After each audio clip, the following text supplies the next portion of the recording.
There are moments when ordinary life cracks open and something dark slips through. This is one of those moments. A South Florida marriage, a midnight phone call, a secret tape, and a case that would be tried and retried. A legal drama watched by millions. This is the curious case of Dalia Dippolito. Dalia and Michael Dippolito were to everyone outside their home a typical couple. Careers, friends, hopes. But behind closed doors, the story would soon take a very different turn. Reports say the relationship had stress and arguments, the kind that escalate and color every decision.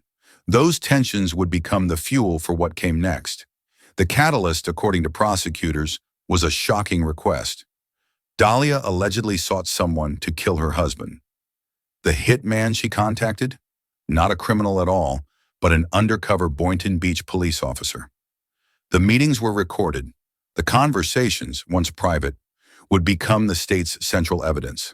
The sting would be swift and cinematic, recorded arrangements, confirmation of details, a plan that never left the tape.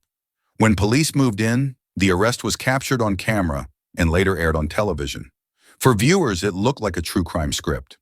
A homeowner's calm morning shattered by handcuffs, lights, camera crews. Some critics later argued that the involvement of TV crews and public exposure complicated the case, that the glare of cameras could affect fairness. The footage made the case national news and made Dalia a household name. Inside an interrogation room, the recorded conversations were played. On tape, the voice of the undercover officer and the voice of the woman accused of hiring a killer. Their words chilling in their ordinary cadence. Prosecutors said the tapes showed solicitation. Discussions about price, about the man to be killed, about timing. To many listeners, the case seemed straightforward. To Dalia's defense, it was more complicated. Context, pressure, and the possibility of police overreach. In 2011, a jury convicted Dalia Dippolito of solicitation to commit murder. She was sentenced, a harsh turn in a story that had seemed to begin as a private tragedy. But the legal story did not end there. On appeal, judges scrutinized how jurors had been selected and whether the first trial was fair. In a dramatic legal pivot, the appellate court overturned that conviction and ordered a new trial, an extraordinary development that would change the case's course. At the second retrial, jurors could not reach a unanimous verdict. They were deadlocked. A mistrial was declared. Viewers and commentators watched another twist. Was this proof the evidence was not conclusive? Or was it proof the case was poisonous from the start, tainted by publicity and complicated witness testimony? The answer was still out.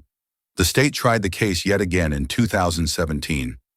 This time, the jury deliberated briefly, reportedly only about 90 minutes, and returned a guilty verdict for solicitation to commit first-degree murder. The court sentenced Dalia to 16 years in prison. For many, the speed of the verdict felt like a conclusion. For others, it felt like the story's latest chapter in a saga of appeals and questions about fairness. Dalia's defense team continued to fight, pushing appeals and asking higher courts to look again. They argued juror bias and police conduct, especially the role of undercover operations and televised exposure, had shaped the outcome.